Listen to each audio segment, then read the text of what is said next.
जय माता दी दोस्तों, स्वागत है आप सभी का एक बार फिर से। माँ भगवती आप व आपके परिवार पर अपनी कृपा दृष्टि सदा सर्वदा बनाए रखें। दोस्तों, यदि आप अपनी लाइफ में नया कुछ सीखना चाहते हैं तो आप हमारे चैनल अक्षमा सक्सेस लाइव को सब्सक्राइब जरूर करिएगा। दोस्तों, सनातन धर्म में कृष्ण पक्ष की चतुर्दशी तिथि देवों के देव महादेव को समर्पित होता है। इस दिन भगवान शिव और माता पार्वती की पूजा की जाती है। साथ ही मनोवांछित फल की प्राप्ति के लिए मासिक शिवरात्रि का व्रत भी रखा जाता है। इस व्रत के पुण्य प्रताप से साधक की सभी मनोकामनाएं पूर्ण होती हैं। वर्ष में हर महीने जो है शिवरात्रि आती है, 12 शिवरात्रि आती हैं और इस शिवरात्रि पर जो व्रत रखता है, उपवास रखता है, दान पुण्य करता है, महादेव उसकी संपूर्ण कामना पूरी करते हैं।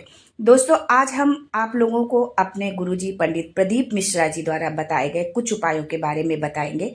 इन उपायों को यदि आप शिवरात्रि पर करते हैं तो धन लक्ष्मी वृद्धि सहित आपके संपूर्ण कष्टों का निवारण होगा। आपकी संपूर्ण मनोकामनाएं पूरी होंगी, चाहे वो रोग बीमारी से संबंधित हो, व्यापार व्यवसाय से संबंधित हो, नौकरी से संबंधित हो, लक्ष्मी वृद्धि से संबंधित हो।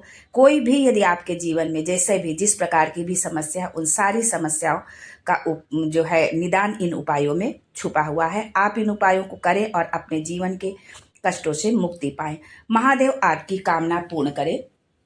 आगे बढ़ने से पहले आपसे रिक्वेस्ट करती हूँ कि वीडियो को लाइक करिएगा, दोस्तों को शेयर कर दीजिएगा और अगर आपने अभी तक हमारे चैनल को सब्सक्राइब नहीं किया है तो चैनल को सब्सक्राइब करके बेल आइकन जरूर दबाइएगा। दोस्तों, गुरुजी ने शिवरात्रि के दिन किए जाने वाले उपायों के बारे में बताया है कि यदि आप पूर्ण आस्था, विश्वास व श्रद्धा के साथ इन उपायों को करेंगे तो महादेव आपकी पुकार जरूर सुनेंगे, आपकी मनोकामना जरूर पूर्ण करेंगे।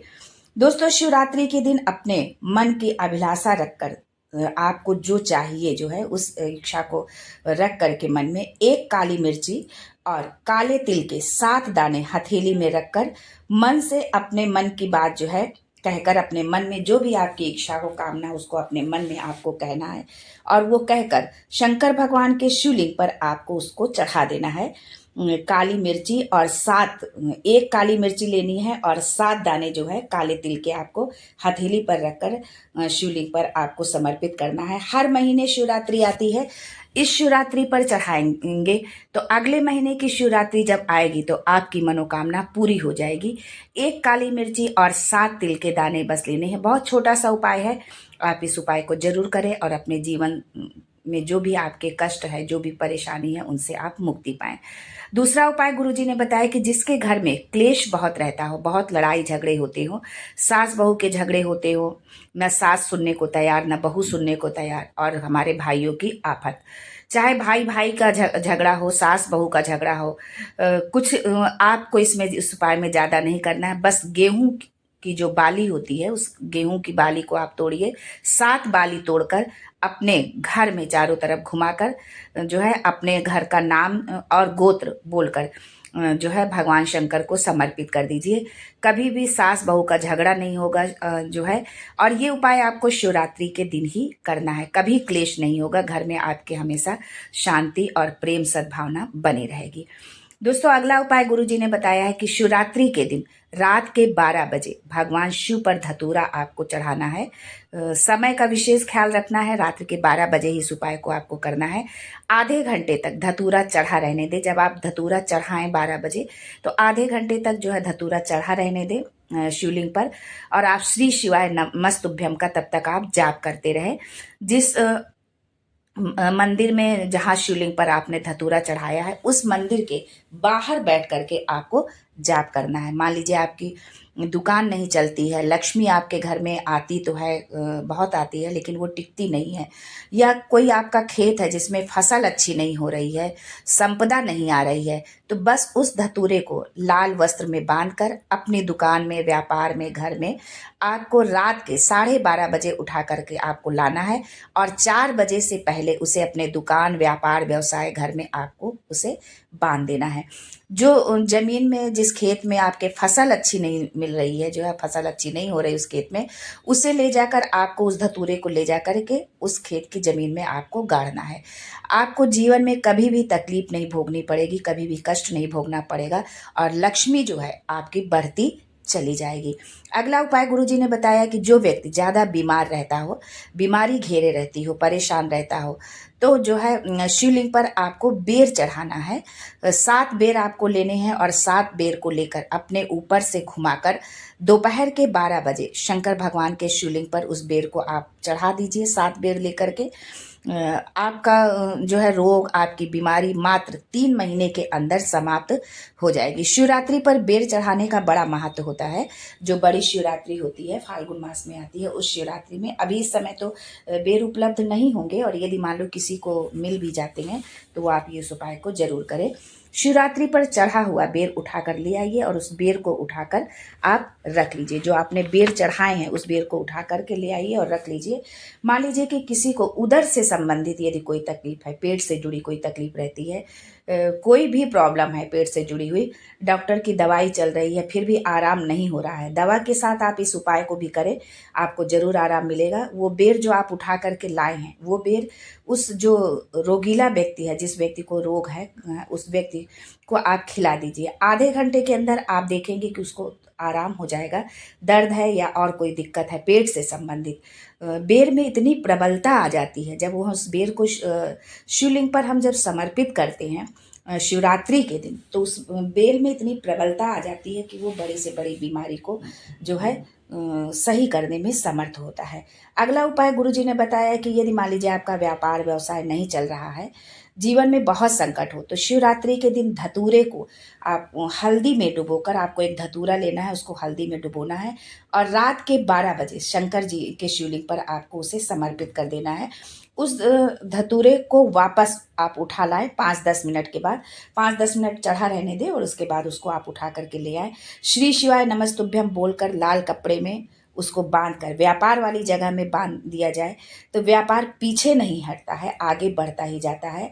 जो है व्यापार में जो है आगे जो है फायदा जो है लाभ होता ही जाता है। ये उपाय रात्रि के 12 बजे ही किया जाता है। लिंग पुराण के अनुसार किसी व्यक्ति को बड़ी से बड़ी यदि बीमारी हो गई है, डॉक्टर भी बोल रहे हैं कि ठीक नहीं होगा, तो उसके लिए आपको 7 धतूरे लेना है।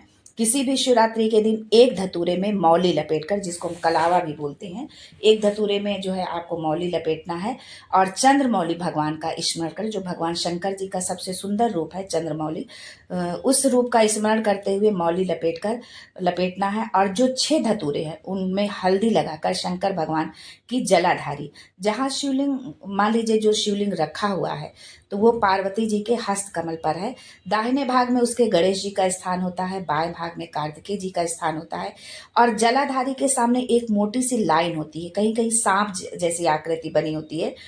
तो वो जो है शंकर भगवान की जो सबसे छोटी बेटी है, अशोक सुंदरी का वो स्थान होता है। जलाधारी के ऊपर 3 टेकी लगी होती है, जिसके ऊपर हम देखते हैं कि कलश रखा होता है और उससे बूंद बूंद कर पानी बहता रहता है। तो वो जो 3 टेकी लगी होती है वो भृगु ऋषि का है, जो है भृगु ऋषि का स्थान है।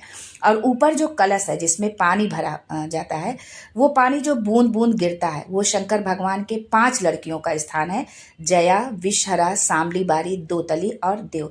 ये 5 लड़कियों का स्थान है, भगवान शंकर की 5 कन्याएं हैं।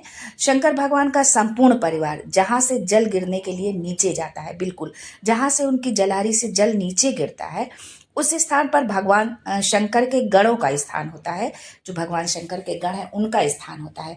फिर जब जल बहकर सामने की ओर जाता है, जितनी दूर तक जल वो बह करके जाता है, उतनी दूर तक भगवान शंकर के जल भाग को ग्रहण करने के लिए 33 कोटि देवताओं का स्थान होता है। इसलिए उस जल को हम लांघते नहीं हैं, क्योंकि वहाँ 33 कोटि देवता विराजमान होते हैं। आपने देखा होगा कि हम शिवलिंग की पूर्ण परिक्रमा नहीं करते हैं, इसीलिए ये अधूरी परिक्रमा की जाती है, क्योंकि वो स्थान जो है 33 कोटि देवताओं का होता है। बहुत बड़ा रोग है, चाहे किडनी से जुड़ा हो, लीवर से जुड़ा हो, कैंसर से जुड़ा हो। मान लो शरीर में कहीं आपके गांठ हो गई हो और वो मिट ही नहीं रही है, तो इसके लिए आपको 7 धतूरे लेना है, एक धतूरे पर मौली बांधना है और उसे शंकर जी के शिवलिंग के ऊपर आपको उसको चढ़ाना है। और जो 6 धतूरे हैं उसमें से एक गणेश जी के स्थान पर, दूसरा कार्तिकेय जी के स्थान पर, तीसरा धतूरा अशोक सुंदरी के स्थान पर, एक धतूरा जगदम्बा के हस्त कमल के ऊपर आपको रखना है और एक धतूरा पानी जहाँ से नीचे गिर रहा हो बिल्कुल वहीं पर आपको चढ़ा देना, जो भगवान शंकर के गणों का स्थान होता है। उस धतूरे को वहाँ चढ़ाने के बाद वो धतूरा वापस आपको लेकर आना है। जो आपने नीचे रखा है उसको जो है आपको वापस लेकर के आना है।